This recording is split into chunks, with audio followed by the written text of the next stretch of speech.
Hello, welcome to the day 15. और आज से हम start my revising some of the concept that I am learned past. So let's start with the load balancers.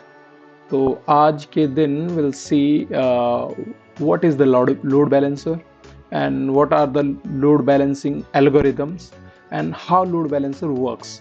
So three things we will looking today. Let's see how it is goes. Okay, let me tell you what is load balancer by the way. So load balancer is a machine, software, hardware.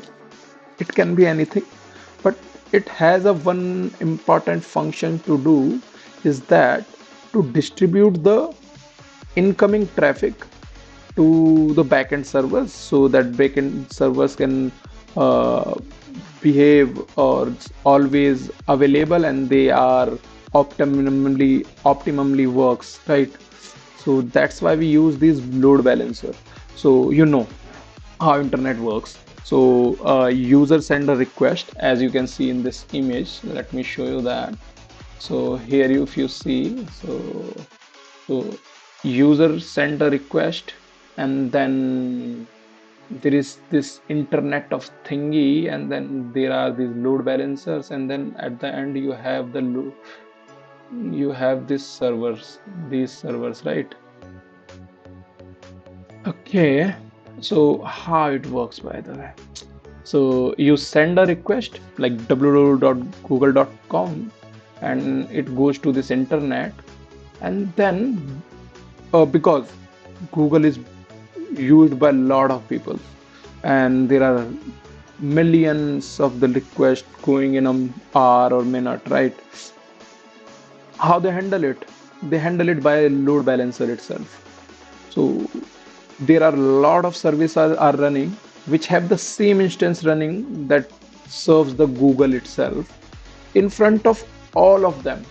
All of them. Like if you see here, this is server 1, 2, 3, 4, and all in front of all of them we have this load balancer. So request come to the load balancer, it check, it uses the load balancing algorithm. Based on that, it send the request to the selected server, which is, it can be based on the bandwidth, it can be based on the least connections at the time on the server, it can be based on the like randomly I'm sending it, right? So it can be anything, but load balancer just distribute the incoming traffic to the backend server so that whole system uh, whole system works fine optimally, and we also use the backend servers full capacity, and the system keeps alive, available, reliable. So that's why we use the load balancer. Okay, cool, we got it. So what is the load balancing algorithm here? Huh, this is the one simple way of using load balancer, by the way. If you know, there are multiple things going on when you create a service, right? So let's see that. What are those? Whenever you're trying to create a backend application, so you must have a DB, right? Database, and then database. You definitely have to have a database, and then you might have multiple databases, right? One, two, three, DB, one, two, three. And you might think like if I have multiple databases and suppose I'm trying to do replications also for my DB, how will, like, who will be using these databases? Our services.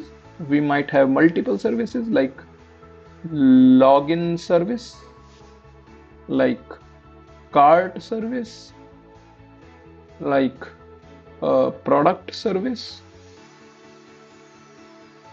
Now I don't know which DB to send the request, right? We can use a load balancer here or either. Yeah, we can do that. Pretty straightforward. So we will use a load balancer here. This that will take the request from the different services, or it might be possible ki on for single service you have multiple requests from this service, right? Because login service can be requested by different users and it is sending those requests to this and then that is sending to them, and you have multiple login services itself. Yeah, that can be possible. Login services, multiple of them. Then you have these internal services. Now you again have a lot of services internally, and there must be a something called a server, or maybe, yeah, it should be a server. Okay, that will handle all the requests and send to them. But in between these login services and the servers, we can add a load balancer also. Yeah, you can do that. Add a load balancer here. Simple, right? And then you have a server here. And now it might be possibility you have multiple servers. And then you have your client. Yep. Here is your client, right? And this client, maybe you are not able to see the client, but yeah. Okay, sorry.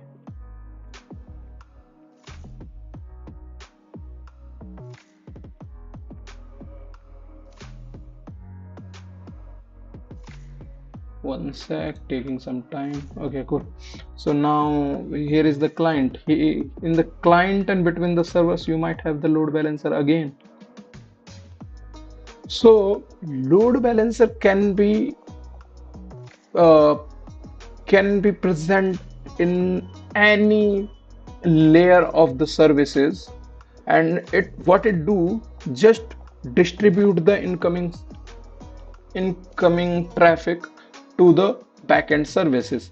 Or if you say, you also can say it is a software or hardware that distribute the incoming request to the downstream services. That's it. Yeah, that is the load balancer. Okay. Now, what are, like, how it select which server to choose, right? So to do that, it have something called as load balancing algorithms. Yeah, here you can see the clean. So in the client and web service servers, you can add a load balancer. Application servers and the web servers, you can add a load balancer, and likewise this. Okay. Then you have this load balancing algorithm. What are the load balancing algorithms? Load balancing algorithms are the set of instruction and the and some of the rules. Those are pretty much predefined in the system, such that it can choose to which backend server or which downstream server we have to send the request. And what are the algorithms, like how many type of them are there are a lot of questions regarding that, but let's get into the some other important stuff, or some of the terminologies, right? So are these health checks. What are the health checks? So these are the periodic tests performed to determine the availability and the performance of the backend servers. So suppose, if you see in this screen, let me clean everything now. Okay. And then if I create one small thing, Okay, here is the LB, here is the S1, S2, S3. Okay. Then we have some clients. These are, it is making some requests.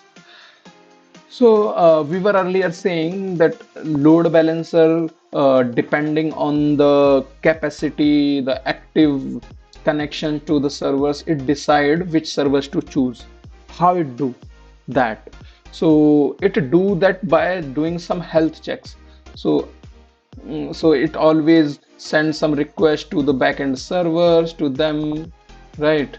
And then these requests, and then ask them about their performance, the connections, how many connection it right now has, the capacity, and the availability. And there are much more other than these. So based on that, it chooses the load balance, like which servers to send the request. But there are a lot of load balancing algorithm which do it. So yeah, right now it's good. Okay, let's move to the next thing. So health checks we have done now. So those are the cyclic request, or those are the periodic test it do on the backend servers, that is called health checks. Then is the session persistence, right? For the session persistence, suppose this is a user one, right? This is a user one, and it sended one request that goes to this server one. Now, and he logged into the server one. Okay, now he logging. Now he logged in. Suppose if he send the next request for the profile, right?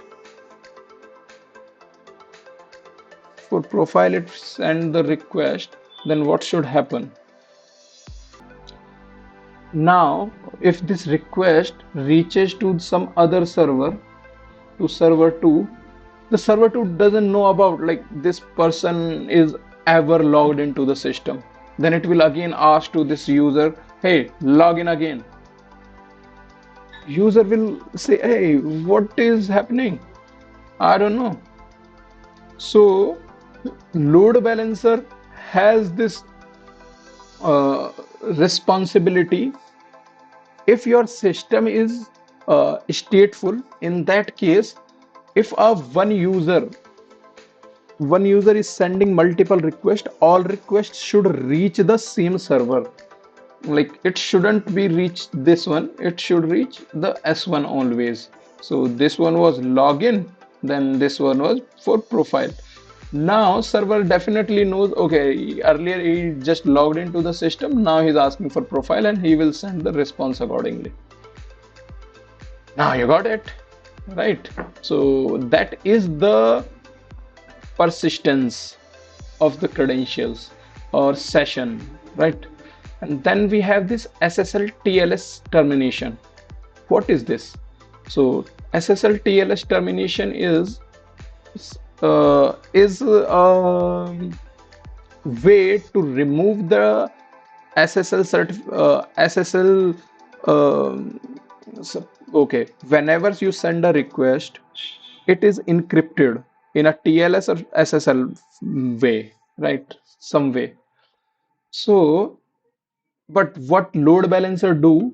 It decrypt it, and then, so here we have this TLS or SSL encrypted. Now what this LB do? It decrypt it and then send the request to the server. Now servers don't have to decrypt it again. So load balancer provide a way, or remove a overhead of removing this TLS and SSL encryptions from the backend server. That is the one benefit, and it also provide a central or yeah, central system for TLS and SSL, or decryption. Okay, I'm saying it wrong. Okay, encryption and decryption. Yeah. Then we have homogeneous system.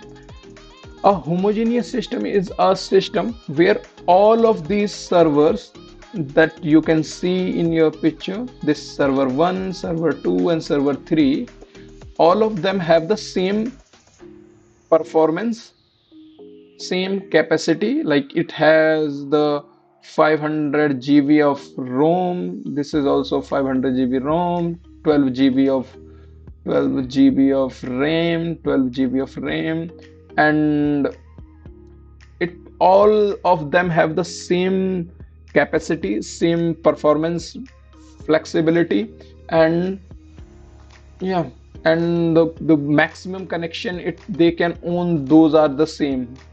So this those system which have all of them as exactly same or like approximately same, those are called homogeneous system, right? So if you see here, a system in which all the backend server have the same capacity and performance, then stateful servers. Okay, a server or a system that remembers your past state is called a stateful server. Then how load balancer works? We already told you though. If you see it again, I can show you again. Let's remove them once more. Okay, let's clean it up a bit. Now we have multiple users and these servers. If this user send a request to the LB, okay, these are the client. Okay, then client send the request and this request reaches to the LB load balancer, and then this load balancer process this request based on the algorithm that is called as load balancing algorithm. Load balancing algorithm. Okay, based on this algo, it processes those requests and chooses the server, and it can use the performance, the capacity, the connections, the bandwidth of these servers, and then accordingly choose it. That depend on the algo, which algo we are using for this, and then it send these requests to the server, and then server process these requests and send a response in return, and then response and load balancer take it back and send it to these users or the client. That is the flow how the load balancer works. Okay, now move to the load balancing algorithm. There are multiple load balancing algorithm, so let's go one by one. There is this round robin algorithm. What is the round robin algorithm says? Round robin algorithm says that suppose, okay, it is pretty simple and straightforward. It don't think about the servers, it don't think like what is the capacity, what is the performance, or anything about the server. It just says whenever your server is here, right? Okay, whenever one client is sending a request, I will send it to the server 1. If second is sending a request, next then it will goes to server 2. If there is a third request, then that will goes to the third one. And if there is a fourth one, then it again goes to 1 and 2. So it is in a cyclic way happening. So based on the request, it will cyclically choose the servers. It don't look up whether this server is already down or it is having heavy connections on it. Okay, it don't know, and it is not aware of the backend servers. So not aware, that is the bigger problem of this system or this algorithm. Not aware at all. And the second thing is, it is stateless. stateless, right? Why it is stateless, and it don't persist the session. Do not persist session. These are the three problems with it. What do you mean by persist? Because suppose one request sent by this is goes to, okay, once more, let me clean it up. So there is first request, and then definitely it will goes to this, and the next one comes from the second user, and then it definitely goes to this one, and the next one come to the first user. Okay, then this will going to be third server. That's the problem. Because if in the first request client once asked to log in me, so it logged in by this one, like server one. But the next request, when client one was making it, it was asking for profile. Then in next request, it's sent to the third one. So that's the problem. So now it is not aware of the state. Third one, the third server is not aware of the state. So that's the problem, right? So let's go to the next algorithm, and where it is used, by the way.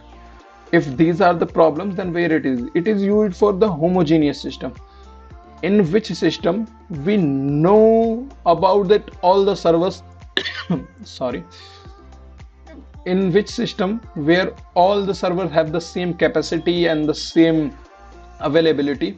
In those systems it can work, because we know it is sending request in a cyclic manner. So most probably all the server have the equivalent number of connection. And there is one more thing, the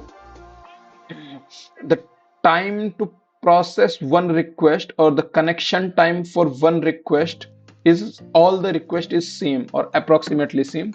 For those systems it works, right? And yeah, if you see here, it is easy to implement, work best for homogeneous and stateless environment, but no load awareness. It don't know about the is server are knows about anything. Server is overloaded or server is down, it don't know about that. No session persistence, we already talked about it. And then performance issues, if server have varied capacity of performance. Yep. Now least connection. Then there is the another one that is called least connection. What happen in it? So it looks for the connection which are right now happening. Okay.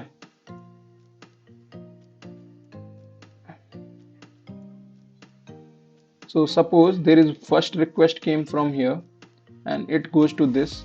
Now you can see these two don't have any connection at all. One connection already. Then there is second request that come to this. It, because both don't have, so it just sent to this randomly. And then second request goes to this. Okay. Now if you see, because third don't have any connection, so it is the least connection for right now. So we'll send the request to this one, third. It might be okay. So it always ask these servers to give me the how many connection you have. So it have a overhead to calculate or persist the state of the servers, right? That it has. But it is good for heterogeneous systems, because now it knows about like how many connection these have. So it is good, right? But it is good for heterogeneous systems. But suppose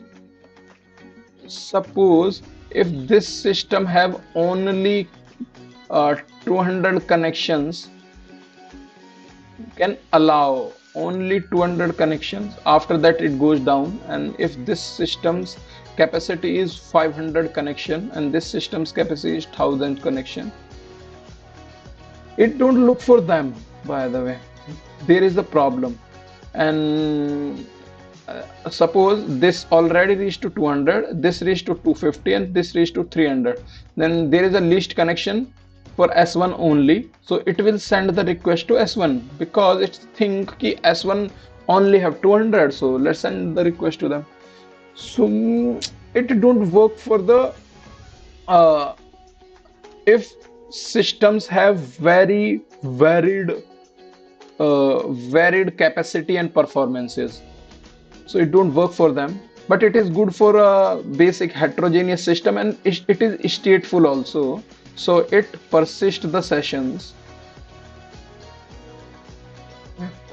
Yeah, it persists the session, those you can see here. So aware about the current load, it knows the current load, and so best for stateful and heterogeneous systems with dynamic traffic patterns, but high complexity to implement due to the real-time monitoring and the active connection. State maintenance increase over potential for connection spike.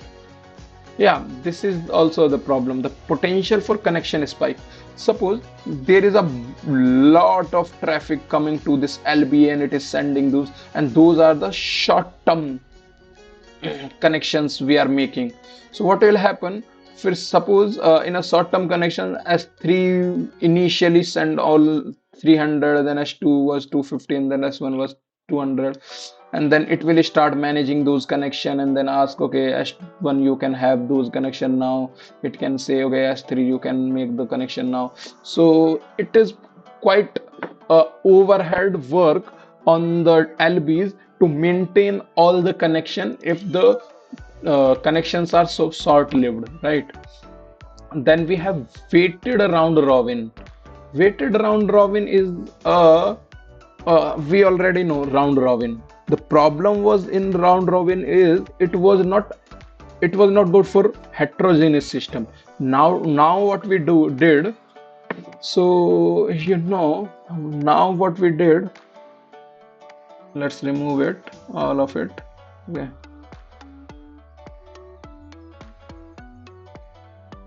So now we are adding some of the weightage. Now we adding some of the weightage.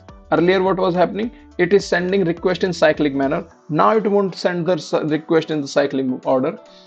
If the server, suppose this only support the 500 requests, its capacity is 4 GB, 4 GB of RAM, its capacity is 8 GB of RAM, and its capacity is 12 GB of RAM.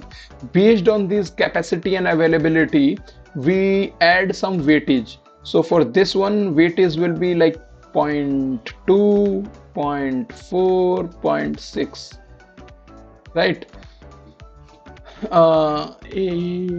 Yeah, right. So based on the weightage, what will happen is it will choose the servers.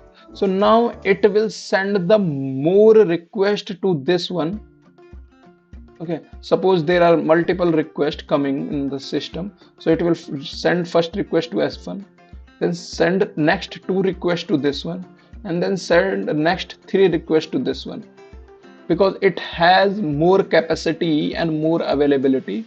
And then again it will send one request to S1 because there was one, and then it will send the next two requests to S2. So now it has some kind of weightage to its selection of the server based on the capacity. So now it can be used for heterogeneous, but it is stateless. But it has some of the problems with it. So the first problem is how to set the weightage, right? That is a big problem. How to set the weightage? We don't know at all. And if the system, and we don't know always, this performance also degrade with performance degrade with time.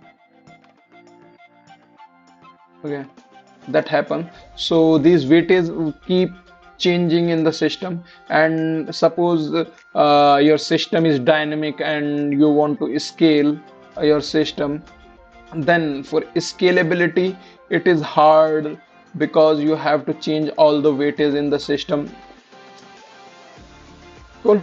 Now we know like why weight is round robin is have some of the problem. So complexity, if you see, improved version of round robin, and then we have weighted least connection.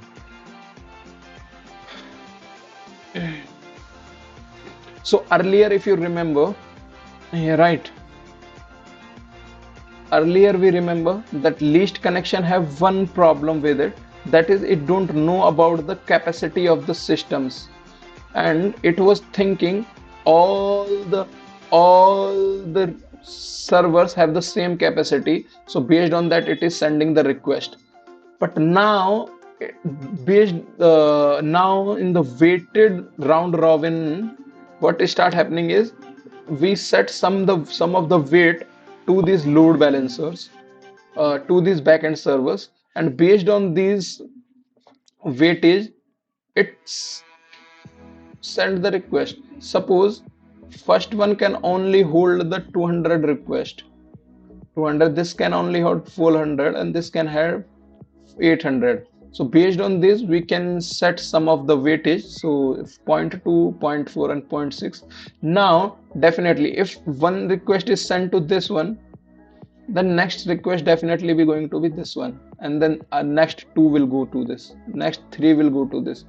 Now the it is aware of load and it is aware of capacity. So that is the good thing we added to the list connection. IP hashes. This is good one, by the way. If you remember, we have some of the websites where you might see they ask you to choose the ask you to choose the server, whichever server you want to like to choose, right? And it based on that is make some of the hashes and send the request. It is pretty simple to implement. So it have a table in which it makes some of the hashes based on the IP to server hashes. Simple as that. And based on the if it is coming from this IP, then all the request goes to this one, and if it is coming to this one, this is goes to this, and third one also goes to S1. I don't know why I'm sending it, but it's okay. And the fourth one sent to third one. And yeah, it is pretty simple to create because there is nothing to monitor in the backend servers or anything. But it have like, suppose one IP is sending a lot of requests, then it is easier to break our system, and this can become single point of failure for us, right? Because this IP is sending a lot of requests, and this will fail.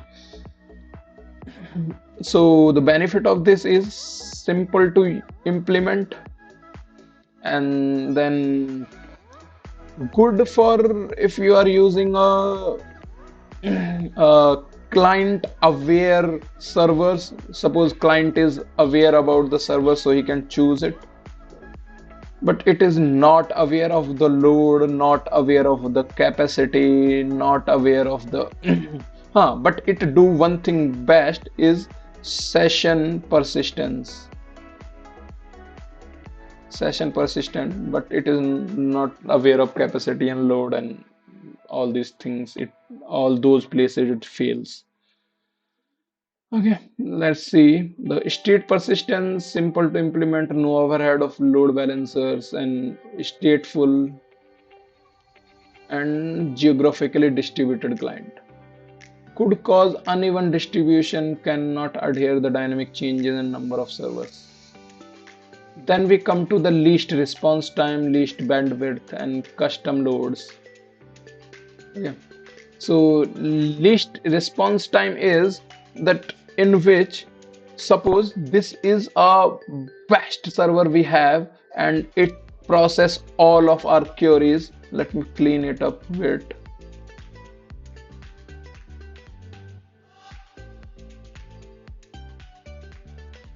So this server is best that we have, and this one is the second best, and it will send all the requests to this until it has the least response time. Like it is resolving the request in zero point 0.1 millisecond, and it will send lot of, and now it has much more load on it, so it will take more time and it will start taking zero point 0.2 millisecond to resolve the request. Then new request will going to be sent to the S2 because it takes 0.15 millisecond, and then next one will be sent up until it raises to zero point 0.2 or zero point 0.3, then it will send to the S3 that takes only zero point 0.2 now, and again it will be back to this. So now what I'm saying is LB has to LB has to monitor the backend system, like what is the response time of all of them, right? So that is the big problem here. Similarly, the least connection time. But now we don't need to think about the capacity, the performance, or anything at all. But sometime what happens, it might be possibility because server 1 is uh, re resolving the request in zero point 0.1 second, all the request goes to S1 and its performance degrade. So that might be possibility in this scenario, right? Then we have least bandwidth. Then we have random, by the way. Random is pretty straightforward and simple. It have a random algorithm, a random number choose algorithm. Based on that, it send the request to all the server. In the long term, if the randomness is good enough, then all these server will have the same load, right? But it is not aware of the load, not aware of the performance and anything at all. But it is good for homogeneous system where, and it is pretty much like easiest algorithm to create. Then we have least bandwidth. Suppose you already have created some of the connection, and okay, let me clean it a bit. Maybe you already get or assume that what it means. It is means that about the bandwidth. First of all, what is the bandwidth, by the way? Yeah, that's a good question, by the way. Okay. Bandwidth is the how much data can be transferred to the servers, right? Suppose this client is sending a request which he is uploading a photo. So this stream of connection can send up until 15 KB per second only. If it is upload the server to this one, and if okay, sorry, I'm doing it wrong. Okay. Now, what is the bandwidth? Bandwidth is, suppose this is a client and this is server. If they are sending a request, and then if it is the client is uploading a photo, what is the rate of sending data to this server? That is called as bandwidth. And bandwidth is a minimum, or like suppose there are multiple component to it. This is your ISP, this is your some other server between or load balancer such that, and suppose your ISP can send data in 1 Mbps, okay, and but this load balancer can only send the data suppose 0.5 Mbps, but this server can only take this data on 0.25 mbps. So the bandwidth for this whole connection is the least from all the component, that is the 0.25 mbps. So that is the bandwidth for this thing. Now let's come back to the what is the least bandwidth here, right? So if one request sent to this LB, then it will check to which server is the least bandwidth is used. Suppose there are multiple connections already made to S1, S2, and S3, and those connection utilizing this S1's. Suppose this capacity of this S1 is 200 MB per second. Bandwidth of this for this one is 200 MB per second, and the similarly for this. In that case, if these connections utilizing 100 MB per second, and these utilizing 50 MB per second, and these utilizing 150 MB per second, in that case the next connection or next request will be sent to the S2, because the bandwidth utilized for this server is least. Yeah, that's how it do. And so it monitors all the server or real time, and then it do or send the request based on the data. Now let's go back to the system. Okay, now we come to the custom load. So up until now we read about some of the default load balancing algorithm. Now we can create our custom load balancing algorithm, and we can set some rules by our own, and we can check for some of the metrics we are monitoring on the server. That can be anything. We can look for the memory usage, disk IO, input output, CPU usage, and the capacity, the connections, and we can make some rules and then do it that way. Yeah, so the advan advantage of using the custom load is you have the control over the all all the attributes that you are setting. You can modify them, you can tweak them. But in the other already default algorithms, you don't have to do anything. They are like with the most of the available load balancer. If you go for the cloud load balancing, then you have already defined some of the load balancers, right? So that is the good thing to have. And here I think I covered it up, all of it, and this is how I'm revising my stuff. I already read it. Maybe I'm doing pretty much like missing some things here and there, but I'm trying my best, and I think it is good to revise the things. For me at least it is good. And thank you.